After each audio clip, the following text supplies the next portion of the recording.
An excerpt from Lucy Nichols' book, A Series of Unfortunate Stereotypes, Naming and Shaming Mental Health Stigmas. I've watched countless documentaries about Kurt Cobain. The one that I felt came across as most authentic was the one produced by Frances Bean Cobain, Kurt and Courtney's daughter. It's called Montage of Heck. It showed both parents in both good and bad lights. Because with addiction, with mental illness, there can't only be good moments, can there? It felt real. Although even that film has been deemed as bullshit by some. The point is, we have no idea who these people really are or were. We only see what the media lets us see. And there seems to be a pattern of blaming the less famous partner for limiting our catalog of quality punk rock. So we blame somebody who we don't know and have never met before because it suits our celebrity Big Brother society.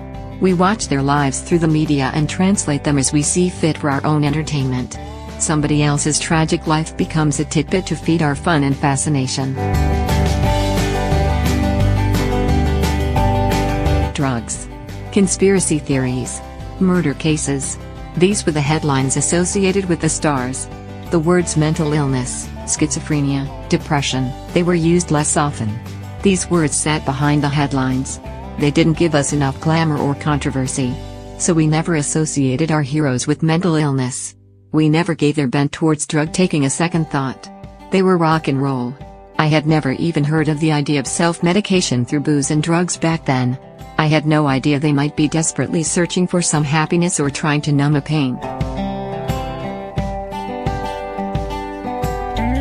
Meanwhile, Joe Bloggs with depression was the weirdo next door and Jane Bloggs with schizophrenia was the nutter down the road.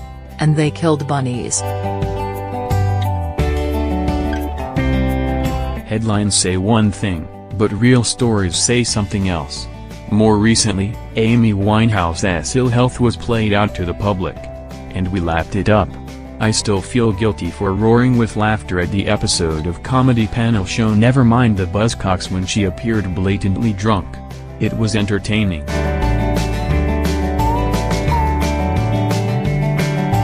But ignorance is bliss. She was doing what a lot of stars do, drinking. That's just what they do. That's all we know of them. As if someone famous wakes up in turmoil every day. Of course not. They've got a life, after all. Who knew it was mental illness with Amy Winehouse? I didn't get it. We always wanted to see what mess she got herself into. It's tragic. She suffered horribly and, according to the documentary Amy, the only reason much of that stuff played out publicly was because certain people in her life refused to let her recover in private. Her gigs, her profile, they were all too important.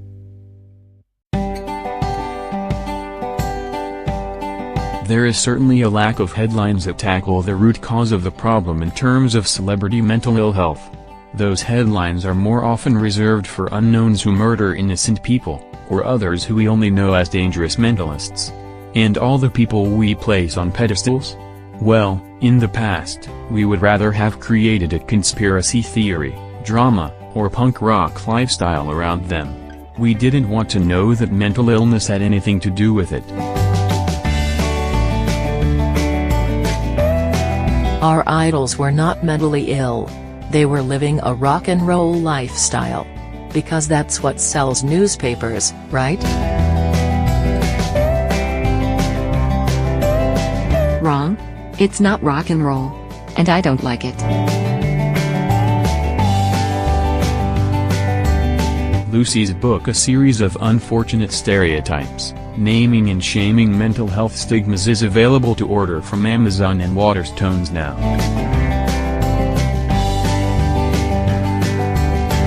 For help and advice on mental health,